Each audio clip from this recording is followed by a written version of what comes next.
Можно ли избежать худшего сценария? Да, но только если совпадут 4 условия. Первое. Готовность части путинских элит к реальным реформам. Без союзников среди нынешних акторов демократический переход не состоится. Второе. Мобилизация общества. Если общество останется в состоянии апатии, сценарий авторитарного реванша почти гарантирован.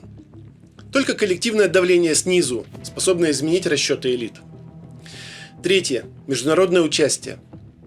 Ни одна успешная трансформация авторитарного режима не проходила без внешнего давления, помощи и гарантий безопасности. И четвертое. Наличие сильных демократических структур и лидеров. Если демократические силы не будут готовы предъявить обществу ясную альтернативу, вакуум заполнят сторонники авторитарного реванша. Какие выводы мы можем сделать из этого анализа? Необходимо уже сейчас проявить гибкость, избавиться от тоннельного мышления и дать четкий сигнал путинским элитам. Переходите на сторону добра. Важно понимать, большая часть российских элит – это не идейные сталинисты, путинцы или фанатичные милитаристы. Это прагматики, которых интересует личная безопасность, статус и деньги. Если они увидят, что удержать эти блага можно только через модернизацию, через переговоры, через компромиссы с обществом и Западом, они начнут дрейфовать в сторону реформ. Но этот процесс не случится сам собой, его нужно подталкивать. Да, такой подход может многим не понравиться. Но именно благодаря ему в какой-то момент мы сможем спасти страну от повторного скатывания в катастрофу. Второй важнейший фактор – мобилизация общества. В течение последних лет российское общество целенаправленно погружали в апатию. Людей отучали участвовать в политике, голосовать, протестовать, даже просто обсуждать происходящее и высказывать свое мнение. Но в момент кризиса именно общество может сыграть ключевую роль. Не обязательно через баррикады и массовые восстания, хотя могут и они возникнуть. Но через формирование запроса на перемены, через поддержку тех политиков, кто готов брать на себя ответственность, через давление на элиты и международные структуры. Если общество останется пассивным, демократический переход почти гарантированно захлебнется. Его просто украдут старые путинские элиты. Третий фактор – международное участие.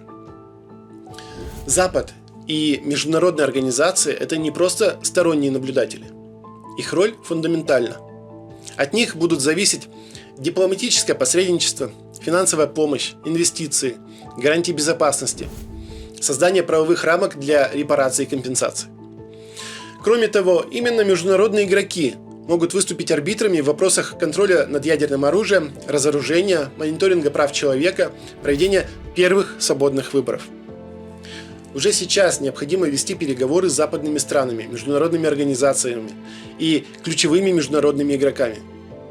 Не только о санкциях или репарациях, но о правилах игры после Путина, о статусе замороженных резервов, о контроле над ядерными объектами, о миротворческих и мониторинговых миссиях, о гарантиях безопасности, о предоставлении регионам права на самоопределение, о механизмах интеграции новых государств, когда они возникнут.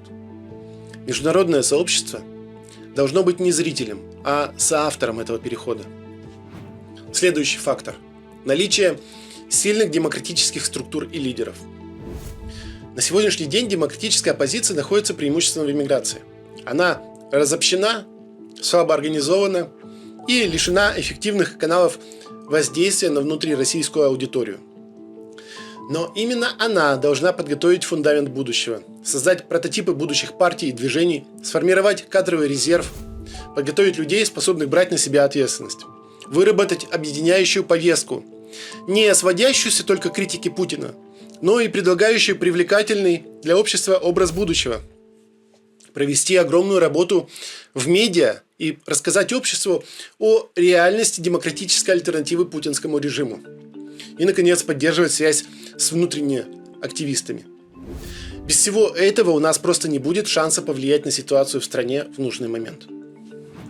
Внезапная смерть Путина может стать для постпутинской России возможностью остановить падение в пропасть. Перед нами откроется шанс впервые за столетия стать нормальной, свободной, безопасной страной. Безопасной не только для себя, но и для всего мира. Воспользуется ли им Россия или уйдет новый цикл диктатуры, репрессий и деградации, зависит от всех нас. Никто не знает будущего. Этот шанс может возникнуть уже завтра, и мы не должны его упустить.